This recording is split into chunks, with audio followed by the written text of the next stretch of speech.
Thank you so much, everyone, for turning up. It is a fantastic topic, and I think it's going to be really urgent and important to all of us how we can prove our value. This is the real question. I need your input a little bit. How many of you cost more than $20 a month as a coach or trainer? Just Darren, Kasha as well. So that's quite a valuable team. So more than $20. Can you prove it? How do you do that? This is the real question. How do you prove it? In a language that people understand, the clients. And I think this is our biggest challenge because now AI is getting really good.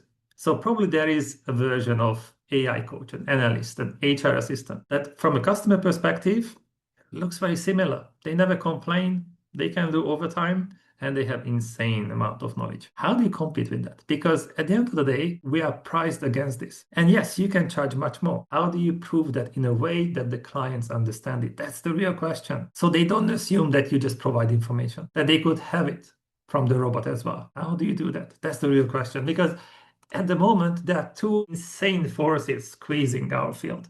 One is the AI. Robots are coming. They are here. We know that. And a lot of companies are using that. But there's also a lot of uncertainty, which means that the field is changing because the clients demand more. We have to prove that we can do what we can do. Promises are not enough. They want credibility. They want results. And how do we do that? This presentation is about, it revolves around two important questions. How do we stay relevant? And I know it's a cruel question, but at the same time, it is real. Because if our identity is based on being an expert, having a lot of knowledge and experience, and the robots can do that now, then who are we as coaches and trainers and consultants? How do we stand out? How can we compete? Or what are we better at than AI? And how can we make it clear to someone? Because then we can charge much more than $20 a month. Until then, it's a struggle, let's be honest. But there is more to it because I'm pretty sure that we ended up in this field because we love the topic. We love helping people. But at the same time, we want to build a scalable and profitable business. We want to create a meaningful legacy as well. But it has to be a business while helping clients. At the end of the day, we have to do that. Otherwise, it's not sustainable. And let's be honest, if they don't want to pay for the solution, it's very difficult to stay confident and relevant. And clarity is our responsibility. We cannot expect clients to understand it. We have to translate everything in a language that they understand so we can land that message. If you look at, for example, the coaching field, since 2019, the coaching field doubled, just the ICF coaches. That doesn't include the gurus and evangelists and whatever labels people came up with, especially after the pandemic. There are more and more coaches, but it's not even. It's not even a bell curve. It's a barbell. Because if you look at the details, technically only 10 to 12% of the coaches have a business, like a real business. 90% of them don't, not a real business. Part-time, yes, but this is what AI is coming for, the low level and the middle level. This is what we are commoditizing because knowledge is available, information is available, transformation is really rare. They have all the frameworks. You can talk to them and it feels like that they're giving you good advice. There are no mood swings and they have a lot of knowledge. This is what we are competing against. How can you be in the top 10%? How can you turn it into a real business? That's the question. But the consulting field is not much better because robots are coming again. Because this layer, the entry-level jobs are disappearing. The big four are not hiring people. It dropped by 50%. They do the research now. They need more than just a PowerPoint, and this is disappearing. But that's also a problem, because if we don't have beginners, how can you have experts? That makes it a bit more difficult. So how can we do this? It's not about how we can compete with it, but how can it complement us? When I think about the business, I always think about what is the void that AI is creating. Not how we can compete with it, but what is the damage that it's causing? What is it that we can do, but that cannot, or it can help us? That's the real question. And I'm not saying that I have all the solutions, but I'm happy to share all the mistakes and the successes we had. This is one way of doing it. And at the end, we can discuss it. And hopefully we come up with some really good ideas together. So let's be honest, companies are demanding more. And what they are right, they should demand more. We have to raise the standards. Because we cannot just ask people to reflect and have a chat and then they are happy. Those days are gone. And the perception is changing as well because HR is often seen as an admin function rather than a strategic business partner. And this is what Bolt did, for example, in May. They sacked the whole HR department because, according to the CEO, they just created more problems. They changed it to L&D. And I have a lot of conversations with HR leaders, and they talk about very similar things. There's an overarching theme, and that is that insane pressure to implement AI, to increase performance. But they don't have the solutions to address the reason why more than 70% of transformations fail or provide negative ROI. It's not a wonderful function because if everything goes well, then HR is just an admin. Come on, it's easy. If something goes wrong, they get punished. Their success is often invisible because their success is that there is no disaster. It's easier when you do sales and marketing. That's more fancy, that's more visible. But what if your success is invisible because you can help clients avoid mistakes and tragedies? That's the real question. How do you quantify that and how do you stay relevant? They don't want to pay for knowledge anymore. Just think about it. Now you can have a low-level coach or even a mid-level coach using AI. Online courses are disappearing because even AI can do that for you. That is always available. So what the companies want now, in order to treat you as a strategic business partner, they want diagnostic certainty, not kumbaya. They want details that this is the problem. When you go to a doctor, then you're not asking for medicine. First, you ask for a diagnosis, ideally, and it has to be relevant, contextual judgment. This is about this team, this company. The advice shouldn't be based on other people's problems. No, it's for us. How can you make it personalized? And how do you prove what actually changed? Not how many people completed the course, not how many people had the coaching session, but how do you prove what actually changed and how do you connect it to something that even the CFO understands, which is money. At the end of the day, they have the fiduciary duty. They have to make money. They have to maximize value for the company. That is it. And we have to be able to do that.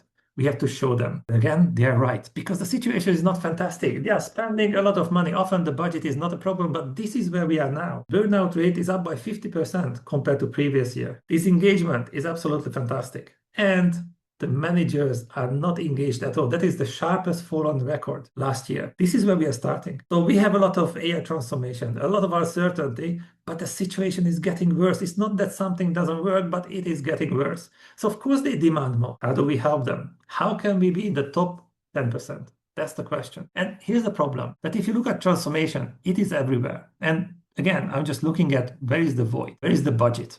Because companies are transforming now. Let's be honest, most of them. If they are not, then there's a problem. There is budget for it. But there's a 70% of chance that they fail. They fail because of people. And here's the problem with that.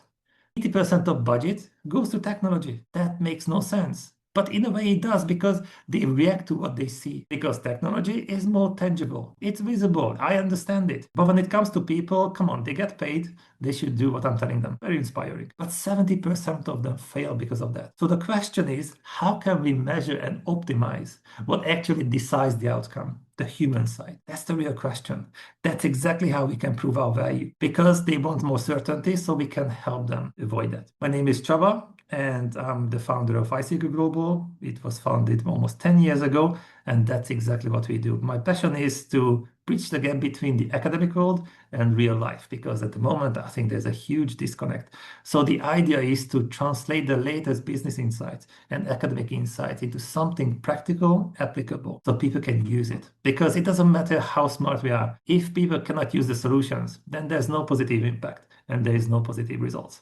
That is just an ego trip. So the solutions need to be practical. There's no way around it. And it's not just a good idea. We work with hundreds of companies. We have more than 250 licensed partners and they all went through the same programs and they do their magic. We use very similar tools, but we make them special with our background. That's why it's never a competition. So this webinar is about sharing those insights and maybe it can be useful. Maybe you can avoid making those mistakes and maybe we can come up with some even better ideas. That's the promise. And this is the foundation of what we do. There are 9 biomarkers within the 3 invisible forces behind every high-performing team and transformation. And they are measurable with the same discipline as finance and operations. I attended a networking event this morning, 4 hours of socializing. That's my jam. That's my natural habitat.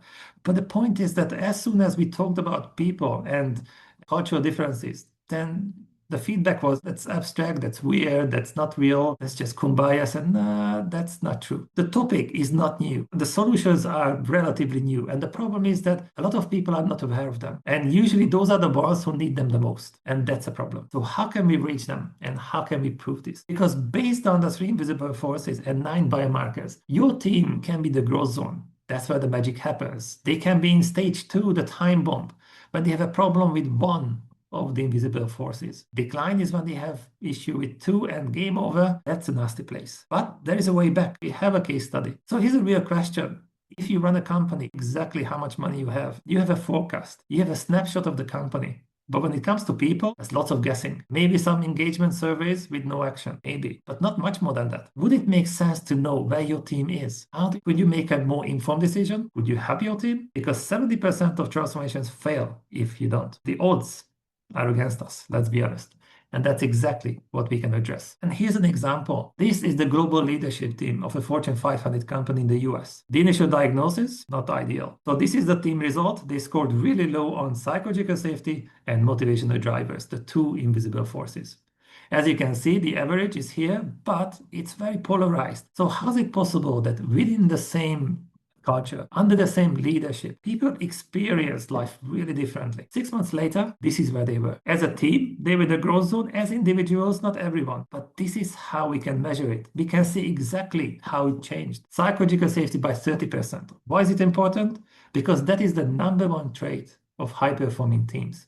The number one trait. Yet when I ask leaders, where is your team on psychological safety? 99.9% of them have no idea. Where was your team before you invested in the program? And after that, no idea. Would it make sense to know that? This is a level of transparency that we can provide. Everything improved, and some of them are a little bit more polarized, but that is clarity. Not everything depends on us because the world is really dynamic right now, but this is a diagnostic tool. We can bring it alive. I had a meeting with someone this morning.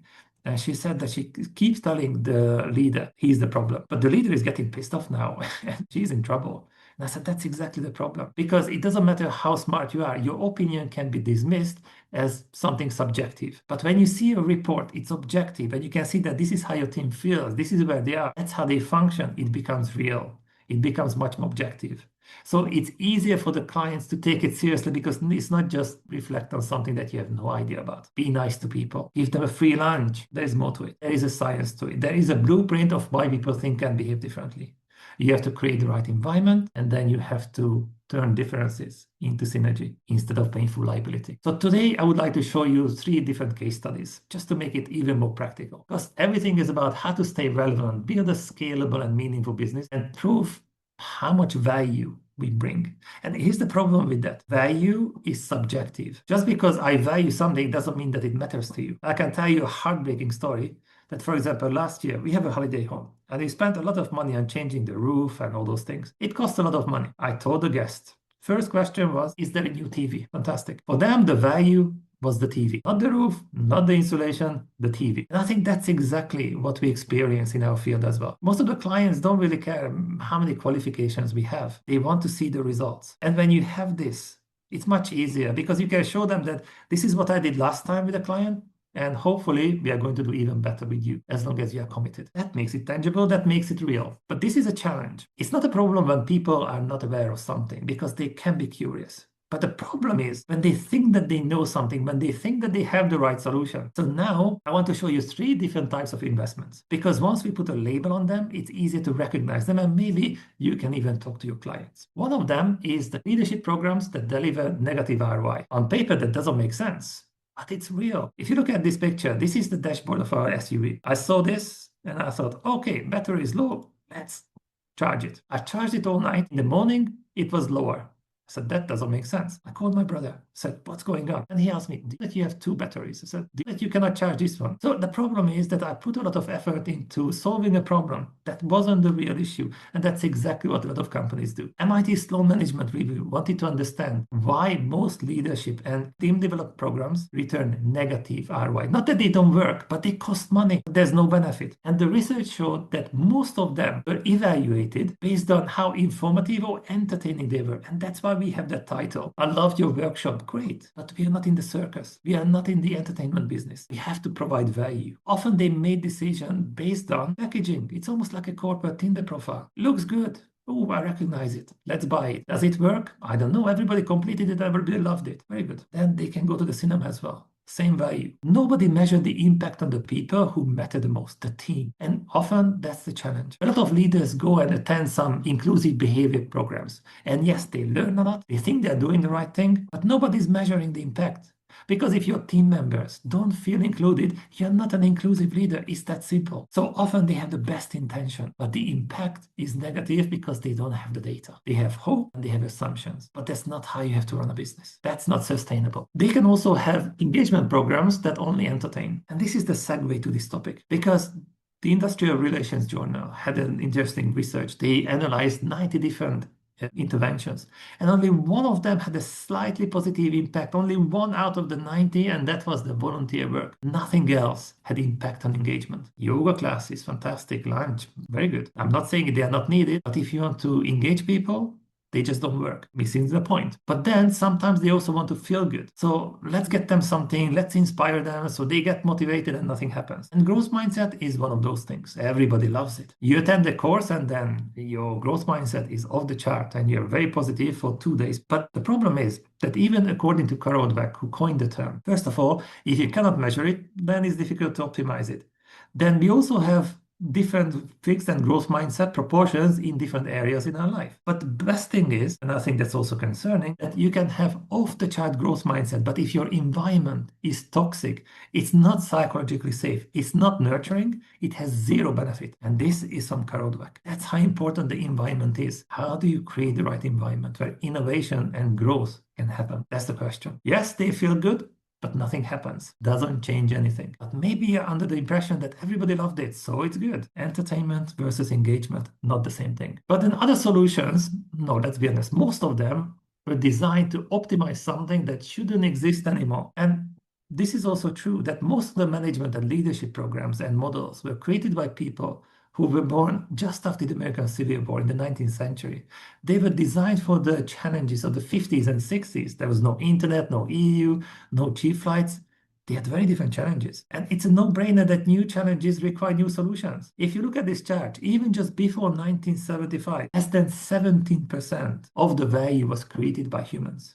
Today, it's over 90%. The world absolutely changed, but not the solutions we are using. Just because I recognize something, just because it feels familiar, it doesn't mean that it works. They were designed under different circumstances. And let's be honest, it's changing rapidly. So when you have these labels, then it's easier to talk to clients because you recognize that they might have something that doesn't work and you can bring it up to them. I want to show you a few examples just to make it more practical. And after that, I show you how it's done. And at the end, I'll show you something even better. So it's a roller coaster. So this is a South African company, finance. They are going through a digital transformation. But the CEO was smart enough to check if the people were ready for transformation. As it turned out, they were not.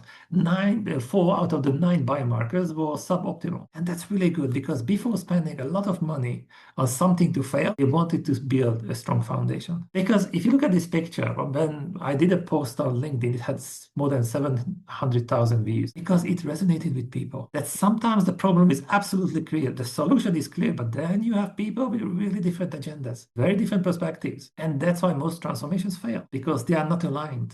There is no vision. Nothing is pulling them. So the familiarity of the past is pulling them back. So how do you align them? How do you create that vision? How do you help people to work together? It's not about strategy. It's not about technology. It's about people. Because if they are not engaged, they are going to sabotage the program. Yes, they complete the courses. Why would I train a robot to take over my job? No, I don't think so. You also want me to be motivated. And this is the challenge, that even if the leaders want to be transparent and they want to communicate more, often they cannot because they have no idea what's going to happen tomorrow. So we know that psychological safety exists on a team level, but now everything is shifting towards the individual. And to be honest, I'm doing my dissertation right now in psychology, and the research is about how a psychometric coaching session can impact the sense of psychological safety on an individual level. So I work with 50 people in a hybrid environment. They do the assessment, we do the coaching, the debrief, and 4 weeks later, we measure it again. And so far, the scores increased by 10%.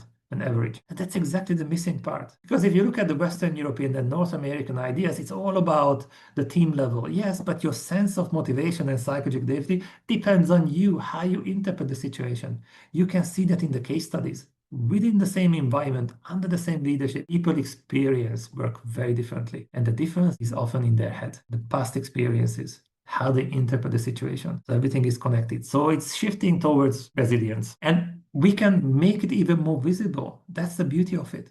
Because you can see that the leaders, 4 of them, they're the shareholders, And then that's the whole management team, 14 people. As you can see that they hit rock bottom because the problem was that the 4 shareholders were technically 2 silos. Number 1 and 2, they've been there for more than 20 years. Number 3 and 4, they're new. They were sending mixed messages. They had problems. And when you don't know which parent to please, how to behave, that's exactly what's happening.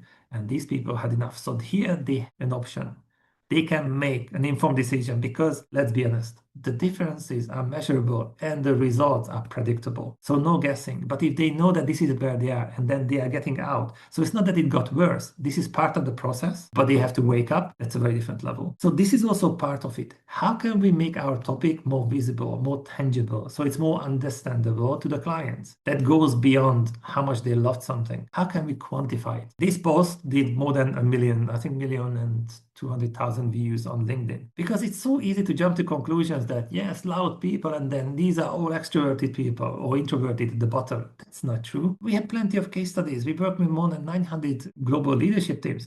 That's not true, because sometimes people are really motivated, but just don't feel safe to speak up. They just don't want to because they don't care. It's nothing to do with personality, much more to do with leaders, because more than 70% of engagement depends on the leaders. But you remember the statistics in the beginning? They are getting really disengaged. Those are the guys who need to motivate 70% of the workforce. Fantastic. That's why we are here. So this was a really interesting project with a pharmaceutical company, Fortune 200. They merged 3 different departments, and then we had to create a high-performing team, and that's what we did. 6 months later, did the internal survey, the EOS or something, GEOS, that's the name. And the scores went up by 400% compared to any other previous results. But I have to tell you that the leader was extremely motivated. We have meetings every 2 weeks. We had the workshops, we had the coaching, we had the whole data-driven approach. He was committed, because if you talk to a lot of leaders, then often the issue is that I don't have a problem, but deal with the other people.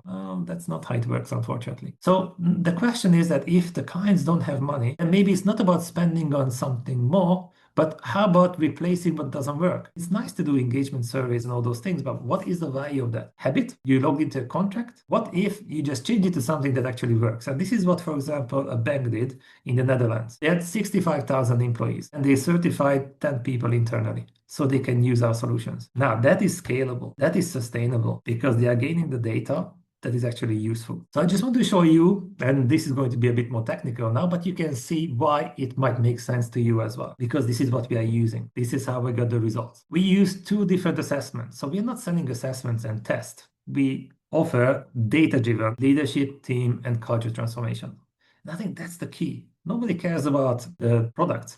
They care about the problems that you solve. What is the solution itself? How do you use it? So we have 2 different approaches. Both of them are ICF accredited. One is Growth Zone. That's about measuring psychological safety and motivational drivers. So it's anonymous. It can be done really quickly, and we don't know who said what, because that's not the point. But immediately you can quantify it. It's not just an idea. It's not just an opinion. Psychological safety, 43%, motivation, 54%. But you also show them the tension score, which shows how polarized the team is. And that is really important. That's where the magic happens. You can see where the team average is, but we know exactly that it can lie or it can hide the truth. So that's why we look at the individuals as well, and then we can see. But at the same time, this is only the data, but people have the insights. And this is the key. But how do they talk about something they are not aware of? So the absolutely ultimate goal is to create meaningful conversations driven by data and rooted in science. You give people the vocabulary, a framework, and data so they can actually talk about something that's bothering them. Because until then, they have these frustrating, invisible gut feelings, but we can turn them into visible, applicable insights. We need both, because data without stories are boring, but stories without data are just noise. But when you combine both, that's when the magic happens. So it's really important to create those conversations. Then we can go into the 8 biomarkers within that. So it's not just like a big bucket that, oh, those are cultural differences, which means don't touch it. But if you don't touch it, then how do you deal with that? No, we can make it very granular. That's the beauty of it. And then we can discuss it topic by topic, because we don't know what happened, they do. But then we can also see the progress over time. You can see how the scores changed. Is there a guarantee for anything? No, but there is transparency. There is clarity. We know that it's getting worse or it's getting better. And it's a diagnostic tool, which means that the clients use it every 3 to 6 months. That's repeat business for you. It's a diagnostic tool. If 10 people do it or 1,000, that's just a longer Excel sheet, but you help them. You provide real value. This is the level of transparency that you can provide. And again, I don't know what happened, but we can compare 6 months ago and now, and we can create those conversations because they know what happened. We don't. Some things are low-hanging fruit and you can fix them really quickly. And often they're just based on misunderstanding. Most of the time. How many times we heard that, oh, we have to celebrate diversity? Yeah, but your brain doesn't do that. Because by default, it means unpredictability, and the brain doesn't like that. So we can go against nature or we can embrace it. And once I understand that, I also know what to do. Because the more I understand myself and others, the more predictable they become. Now the brain likes it, not until then. Now we can turn differences into synergy. And that's exactly what we've seen. That if you increase diversity without inclusion, it turns into painful liability. And I think that's the reason why the D&I field was struggling, because they promised a lot. There was a lot of passion, not a lot of science. And more than 90% of activities were about diversity. There was pretty much nothing about inclusion. And inclusion is that invisible force that unlocks the benefits of diversity. And we can see what happened. But they didn't have the tools. They couldn't prove their value. Because let's be honest, if it had worked, they would be still doing it. And again, I don't want to discredit the topic because the topic is more important than ever before. And that's exactly my point. That's why I want to save it. That's why I want to focus on this as well. So let's match passion with science. And so we can translate it in a language that the companies understand, because at the moment the field lost a lot of credibility, and from a customer perspective it's understandable, but the topic is still important. It's more important than before, but it has to be scalable as well, and you're not available 24/7. So we have something called the growth quest, which means that the teams can have access to it topic by topic. There are two missions. One is something that they have to do alone by themselves, and then there's another one they have to complete as a team. So they are designed to help them increase courage, vulnerability, to get to know each other. It's based on the growth zone example and framework. And here's a case study as well. So for example, we had probably not the best case study, Scandinavian oil and gas company. The leadership team, including the CEO, scored in the apathy zone. During the program, one of the refineries burned down. So it's not the best one, but at the same time, it's also realistic, because if there's no safety, people are not motivated, then it affected the health and safety standards. But on the other hand, there was something better. So that's the biggest mining company in Indonesia. They had 17 accidents a week. According to them, 6 months later, they had 0. They turned psychological safety into physical safety. And they won the most prestigious awards in this category. It was that important. The other framework that we are using is Global Disc. The name is good, but also a disadvantage, because often people assume that, oh, this is just a slightly different version of the one I know. That's not true. So that's why I usually ask people if they want at least 3 times more value than they get from intercultural or psychometric models. What do you mean by 3 times more? Hold on a second. Now we can have a conversation. So Global Disc is the complete version. It includes the missing 50%, which is the cultural intelligence part. Because your personality determines how you want to behave, but culture determines how you have to behave. That's why we can never ever separate them. So if we can simplify it, we can make it more uncomplicated, then we can get something better. Because cultural intelligence has not much to do with international knowledge. That's a tiny fraction of that. But if you Google intercultural models, then you find international models, and that is misleading for a reason. Because more than 80% of cultural differences exist within countries, not between them. And the poorest container of culture, according to research, is country of origin, gender, and generation. Which means that based on these categories, you cannot predict an individual's values and beliefs. That has nothing to do with science. On a group level, habits, maybe. Individual level. So when you complete the assessment, then we learn about the 3 layers of the identity. What you do, or we are all a combination of the 4 types. But we were conditioned differently by our environment. So you and me could have an identical report. It doesn't mean that we behave the same way. It means that the underlying values and drivers are very similar, but you face different challenges than me, and you found different solutions than me. And also when you grew up, how much could you be yourself? Or how much did you have to pretend in order to be accepted? That's also an important question. Then we can look into the how, the natural communication and behavioral style, but more importantly, why exactly. And once we have that, we are not going to use it as an excuse, but we use that as a starting point. So we can measure the mindset gap between you and different country norms, between you and even your partner at home, or we can use it for troubleshooting between 2 people. But we can also see the leader versus the team average. And this is when they realize why they really try to motivate people, but somehow it backfires. Now it becomes clear. So we are not building on stereotypes, but data. And Here you have the quest as well, which means that you take the assessment, you do the debrief, and usually what happens? Nothing. Well, we are going to facilitate this journey for you. So based on your result, you get access to a self-paced program. 21 real-life missions. And each mission is going to push you out of your comfort zone just a little bit more, step by step, so you can expand your comfort zone and enhance your flexibility. And this is my point, that conflict diversity is one of the strongest forces in team dynamics. Technically, what it means is that we like and trust people who are similar to us, people who have common sense. And this is an old case study. 10 senior leaders from 8 different countries. On the surface level, very diverse. But deep inside, on a cognitive level, they are extremely similar. If you look at the sliding scales as a range of perspectives, all the 10 people are within this range. And we have plenty of case studies like this. Because why would you employ somebody who annoys you, people who disagree with you? You don't need that hassle. So we end up with people like us. But if they look different, that's good for marketing. Is this good for the business? Just because we all agree, it doesn't mean that it's true. Because sometimes the clarity comes from the tunnel vision rather than the quality and quantity of information, but it feels very similar. And this is what I refer to, that when I did my dissertation more than 10 years ago, I've seen this already, but now more and more research comes out, and then we can see that if you use a country-specific approach, it's wrong 88 to 98% of the time on individual level. But if you look at LinkedIn, still people are passionate. Now I understand German people. No, not true. This is another case study. Everybody grew up in Jakarta, Indonesia, all of them. And look at the range. Barely anyone is statistically average. Barely anyone. And I can tell you, it was very difficult to get along with them on a team level. Culture is not who we are, it's what we are used to. Yes, it shapes us, but most people are not like that. Indeed, some people are the exact opposite of what's normal, so it feels wrong. So based on that, but wait, because there's more to it. This is what we do. So we have an ICF accredited program. The next one is coming up in September. 4 times, 4-5 hours online. There's no need to travel, no nothing. It includes a lot of assessments that if you use them, paid off immediately. Because I wanted to address all the challenges that I had when I got certified in a lot of different things. No traveling, so you're not wasting time and money. It can be done online. You get a lot of credit, so you can practice and you make your money back, proving your value. Joining an awesome community. We do monthly meetups.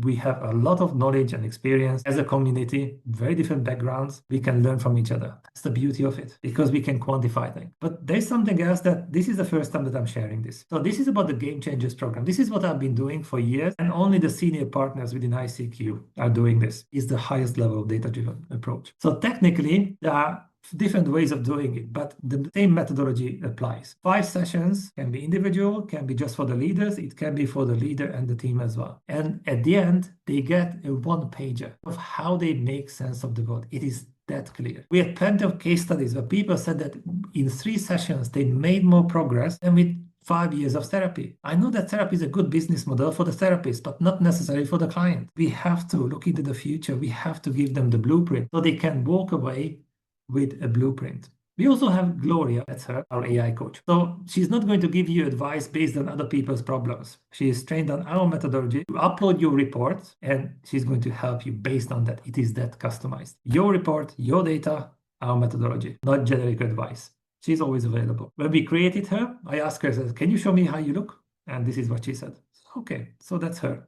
Gloria, very pretty. So this is an example of the mindset blueprint. This is what, for example, the individuals get after the 4th session. They can see the core personality, natural communication and behavioral styles, the cognitive biases, distorting reality, and the behavior derailers. And also, we can come up with an actual problem. So every single program is based on a specific issue, and Gloria can help you visualize it. So we have to make sense of what's going on. When I talk about biases, I'm not asking about, do you dislike fat people or are you racist, like the Harvard implicit bias. That's not true. These ones are about the biases affecting collaboration and decision making. It's very business oriented. And the derailers are more about the overprotective behaviors that can get in the way of success. This is what happens under pressure. The teams fall into silos. Lots of trust, not a lot of safety. And this can make it much better. So the Game Changers is a standalone program for the senior partners. This is what they can sign up for. 8 recorded sessions, or sometimes we do it live, and then they can get to know everything. They also get the assessments, so they can use it with the clients. And some of our partners in the US are doing really well. As soon as they mentioned it to the clients, they said it's a no-brainer. That's exactly what they need. Is that concrete? So my point is that if this is what you want to do, because we have a certification in September, we do it only twice a year, then we can do it based on the previous price, including the game changers. It's going to be a lot, but I can tell you that it works. Or you can ask anyone who's properly using it. That's how we can prove our value. That's how we can go beyond how much they love the workshop. This is not always pleasant, let's be honest, because personal development can be uncomfortable, but it's also fulfilling. Because usually there are two types of clients. One that wants attention, the other ones want solution. We work with the second group. This is premium. So in the beginning, I told you that I always look at the void that AI creates. And I think, and this is my theory, so I'm curious if you agree, that AI, especially in our field, is going to create much more demand on a premium level, which is personal, personalized, and data-driven.